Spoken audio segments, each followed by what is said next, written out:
A big hi to all of my viewers.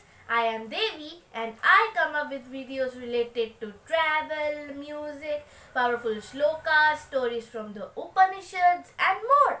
My today's video is on my scary experience in Mumbai city. Friends, please motivate me by liking, sharing and subscribing to my channel and post your comments and click the bell icon for further notifications. Every time I go to the city of dreams, I experience fun time.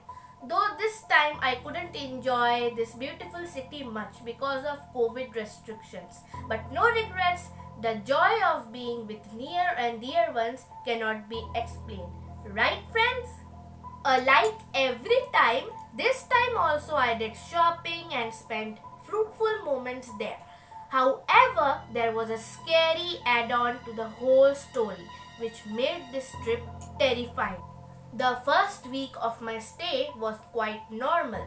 There was nothing unusual happening anywhere.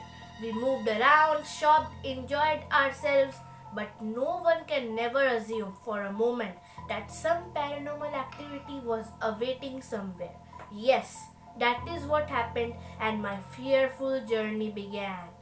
After staying at my uncle's place, I moved on to my grandma's rented home, which she had booked for few months for post-hospitalization recovery. That's where the story started. My grandma had gone through surgery and was bedridden. She has come down to the city from Rajasthan for treatment. She had rented an apartment close to the hospital for easy accessibility. My grandma and aunt, have been staying in that home for the past 15 days. With loads of excitement, I reached her place. With a joyful heart, I greeted my aunt and my grandmom. I was overjoyed to meet them after a year. Actually, I couldn't meet them last year due to corona-related travel restrictions. I had a cup of hot chocolate. I took a bath, chit-chatted and ordered my favorite pav bhaji. One of my favorite dishes. I prefer eating it multiple times in Mumbai.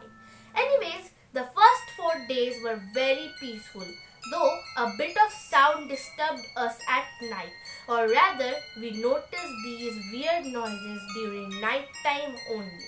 Then my aunt said it was not the first time they used to hear noises from the time they came here. Weird noises means as if somebody was banging the door or heavy footstep sounds. One day in the middle of the night, my aunt shook us, me and my mother, and asked us to hear a loud banging noise coming from the terrace. No outsider had got access to the terrace. Then how come someone had gone upstairs? We all woke up and tried to analyze things. Yes, the sound was very clear. Nobody could gather the courage to go to the terrace and check the scenario. We couldn't sleep and focused on all sorts of noises. After some time, those sounds vanished and we went back to sleep in the morning. The next day, within our minds, so many scary visions were floating. Suddenly, the environment of the house has changed to some sort of a ghost residing place. Somehow, we carried on with our everyday chores, nothing much happened, but still fear floated everywhere. My grandmom was unaware of the story. 2 more days passed.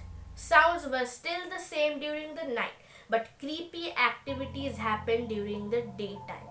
For example, the drywall paints rubbed off from the ceiling, things getting misplaced, bad smell erupting, place getting cluttered and messy minutes after cleansing.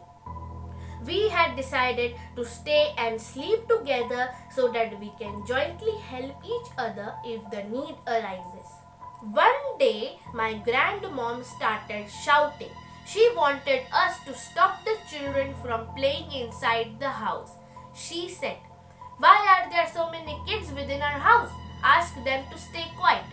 When we questioned her about the kids, she said, "Can't you all see the kids are playing?" we were in fear. Now came the big shock. After eating breakfast, we were resting together on one bed. Suddenly, a part of the roof fell down. A small chunk of cement debris fell on my aunt. She screamed in pain. Thankfully, we all were unhurt. We jumped out of the bed with trembling hands. I asked Grandma to wake up and vacate the room. It was now becoming impossible to stay in this house. Urgently, we were required to change the house. We couldn't have allowed Grandma to sleep on the same bed where anytime anything could have happened. So, our house hunting journey began. Luckily, the society secretary informed us that the next door flat was vacant. We were thrilled to hear that.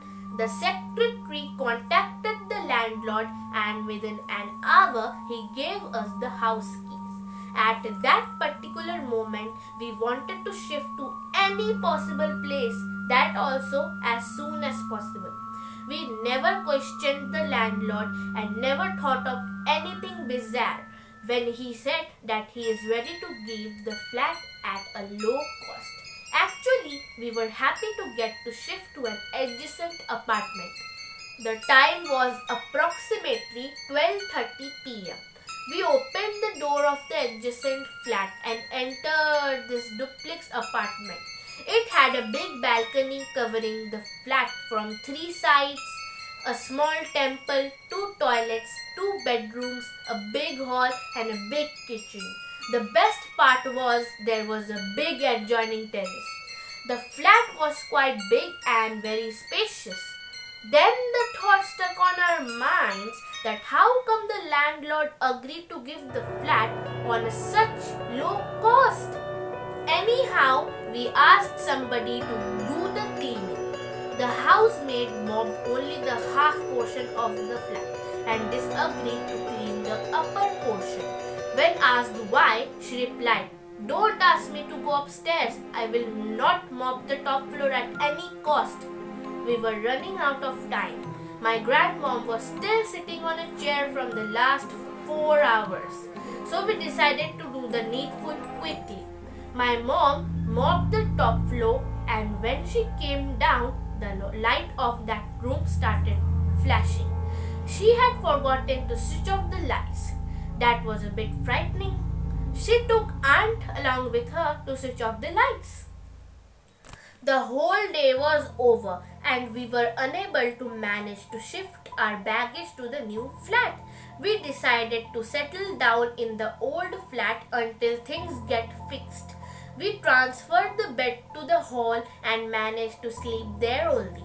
The next day, my aunt went out to inquire details about these two apartments.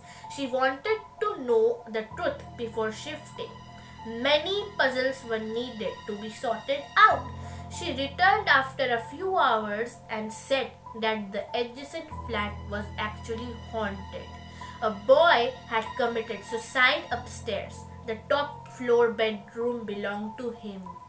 People also said that the big apartment was vacant for many months.